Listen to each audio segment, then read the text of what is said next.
माननीय Shri Raghav Chadha, need for judicial reforms in the country. Sir, हम भारत के लोग अदालत को न्याय का मंदिर कहते हैं। आम आदमी जब इस अदालत की चौखट पे जाता है तो उसे विश्वास होता है कि न्याय जरूर मिलेगा।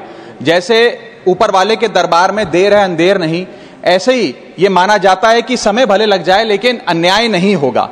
और समय समय पर जुडिशरी ने अपने इस भरोसे को, विश्वास को और मजबूत भी किया है। लेकिन हाल ही में घटी कुछ घटनाओं के चलते देश चिंतित है और फोकस जुडिशियल रिफॉर्म्स पर है।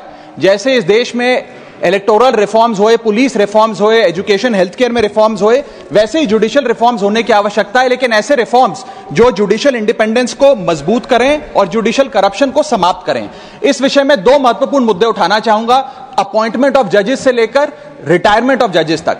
सर, जहां तक अपॉइंटमेंट ऑफ जजेस की बात है, समय समय पर कोलिजियम सिस्टम की शॉर्टकमिंग्स यानी कि खामियां लॉ कमीशन की रिपोर्ट्स, लीगल ल्यूमिनरीज के बयानों के माध्यम से सामने आई और शायद इसी के चलते एनजेएसी जैसे कानून को लाने की जरूरत भी पड़ी। लेकिन अब समय आ गया है कि कोलिजियम स्वयं ही अपने आप को रिफॉर्म करे, अपने आप को रीइन्वेंट करे, ताकि दो चीजें जिसको लेकर लैक ऑफ ट्रांसपेरेंसी और लैक ऑफ पब्लिक स्क्रूटनी, जिन दो विषयों पर कोलिजियम सिस्टम की को क्रिटिसाइज किया जाता है, उसे दूर किया जाए और एक इंडिपेंडेंट ट्रांसपेरेंट प्रोसेस बने जिसमें सीनियरिटी पर, मेरिट पर और इंटेग्रिटी के आधार पर नियुक्ति हो। इस संदर्भ में एक सुझाव लाया हूं सर। आज से पहले एडवोकेट्स को सीनियर एडवोकेट्स डेजिग्नेट करने के लिए एक बड़ा ही ओपेक सिस्टम चला करता था, लेकिन सुप्रीम कोर्ट द्वारा खुद जो गाइडलाइंस लाई गई, आज उसके तहत किसी भी व्यक्ति को अगर सीनियर एडवोकेट बनना है तो उसके लिए एक ट्रांसपेरेंट पॉइंट बेस्ड प्रोसेस है, जिसमें आपसे आवेदन पत्र लिया जाता है। उसके बाद आपकी number of years of practice, pro bono matters कितने किए, कितने रिपोर्टेड जजमेंट है, उसके आधार पे आपको नंबर देकर, पॉइंट देकर आपकी नियुक्ति की जाती है। इसी प्रकार से एक transparent point based, merit based system अगर कोलिजियम सिस्टम लाए तो जजों की नियुक्ति में देश की जनता का और विश्वास बढ़ेगा। और दूसरा विषय है सर, रिटायरमेंट ऑफ जजेस से संबंधी।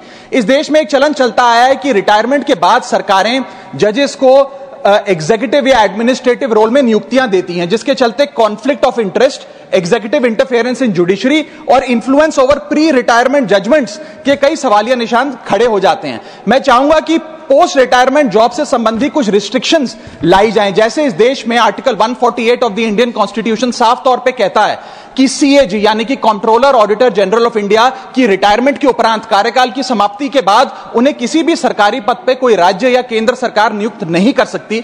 इसी प्रकार अगर एब्सोल्यूट रिस्ट्रिक्शन नहीं तो कहीं ना कहीं 2 साल का कूलिंग ऑफ मैंडेटरी पीरियड जरूर लाना चाहिए कि जजों के रिटायरमेंट के बाद कम से कम 2 साल तक उन्हें किसी भी सरकारी पद पर ना कोई राज्य सरकार ना केंद्र सरकार नियुक्त करे। यदि ऐसा होता है सर तो यह भारत के न्यायिक इतिहास में मील का पत्थर साबित होगा। हम देश के लोग अदालत को मंदिर मानते हैं और जजों को न्याय की मूर्ति मानते हैं। ये सारे जुडिशियल रिफॉर्म्स अगर होते हैं तो देश